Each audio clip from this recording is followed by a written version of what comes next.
யாத்திராகமம் 37 அதிகாரம். பெசலெயேல் சீத்திம் மரத்தினால் பெட்டியை உண்டு பண்ணினான். அதன் நீளம் 2.5 முழமும், அதன் அகலம் 1.5 முழமும், அதன் உயரம் 1.5 முழமுமானது.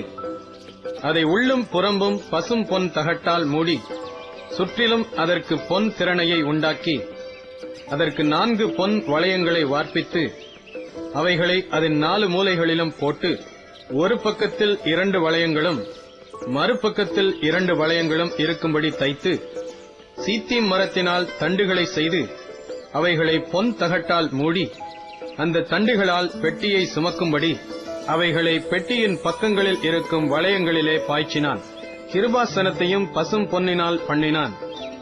அது 2.5 முழ நீளமும் 1.5 முழ அகலமும் ஆனது.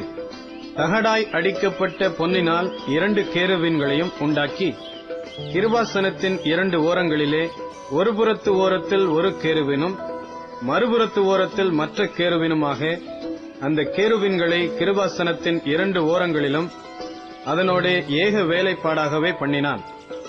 அந்த கேருபீன்கள் தங்கள் செட்டைகளை உயர விரித்து, தங்கள் செட்டைகளால் கிருபாசனத்தை மூடுகிறவைகளும் ஒன்றுக்கொன்று எதிர்முகமுள்ளவைகளுமாயிருந்தது.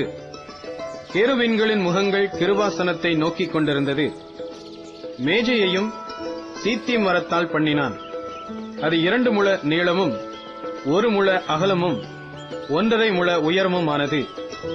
அதை பசும் பொன் தகட்டால் மூடி, சுற்றிலும் அதற்கு பொன் திறனையை உண்டாக்கி, சுற்றிலும் அதற்கு 4 விரற்கடையான சட்டத்தையும் அதன் சட்டத்திற்கு சுற்றிலும் பொன் திறனையையும் உண்டு பண்ணி, அதற்கு 4 பொன் வளையங்களை வார்ப்பித்து, அவைகளை அதன் 4 கால்களுக்கு இருக்கும் 4 மூலைகளிலும் தைத்தான்.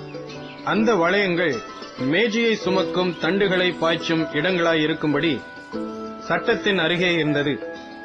மேஜையை சுமக்கும் அந்த தண்டுகளை சீத்திம் மரத்தால் பண்ணி, அவைகளை பொன் தகட்டால் மூடி, மேஜையின் மேல் இருக்கும் பாத்திரங்களாகிய அதன் பனிமுட்டுகளையும் அதன் தட்டுகளையும் தூப கரண்டிகளையும் அதன் பானபலி கரகங்களையும் மூடுகிறதற்கான அதன் கிண்ணங்களையும் பசும் பொன்னினால் உண்டாக்கினான்.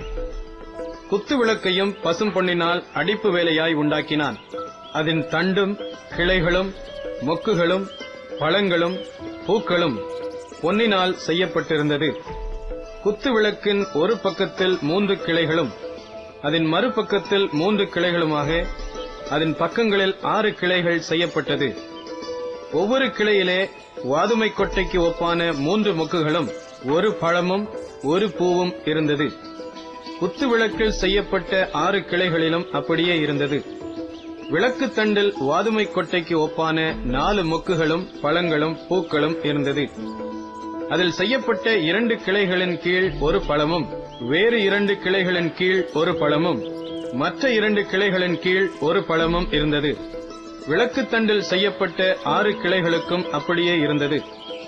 அவைகளின் பழங்களும் அவைகளின் கிளைகளும் பசும் பொன்னினால் ஒரே அடிப்பு வேலையாய் செய்யப்பட்டது.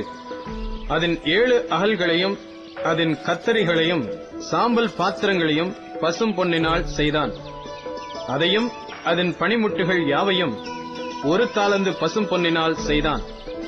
தூப பீடத்தையும் சீத்திம் மரத்தினால் உண்டாக்கினான். அது 1 முழ நீளமும் 1 முழ அகலமுமான சதுரமும் 2 முழ உயரமுமாய் இருந்தது. அதன் கொம்புகள் அதனோட ஏக வேலைப்பாடாயிருந்தது. அதன் மேற்புறத்தையும் அதன் சுற்றுப்புறத்தையும் அதன் கொம்புகளையும் பசும் பொன் தகட்டால் மூடி, சுற்றிலும் அதற்கு பொன் திறனையை உண்டு பண்ணி, அந்த திறனையின் கீழ் அதன் 2 பக்கங்களில் இருக்கும் 2 மூலைகளிலும் 2 பொன் வளையங்களை பண்ணி, அதை சுமக்கும் தண்டுகளை பாய்ச்சும் இடங்களாக தைத்து, சீத்திம் மரத்தால் அந்த தண்டுகளை செய்து, அவைகளை பொன் தகட்டால் மூடினான். பரிசுத்த அபிஷேக தைலத்தையும் சுத்தமான சுகந்தங்களின் தூப வர்க்கத்தையும் தைலக்காரன் வேலைக்கு ஒப்பாக உண்டு பண்ணினான்.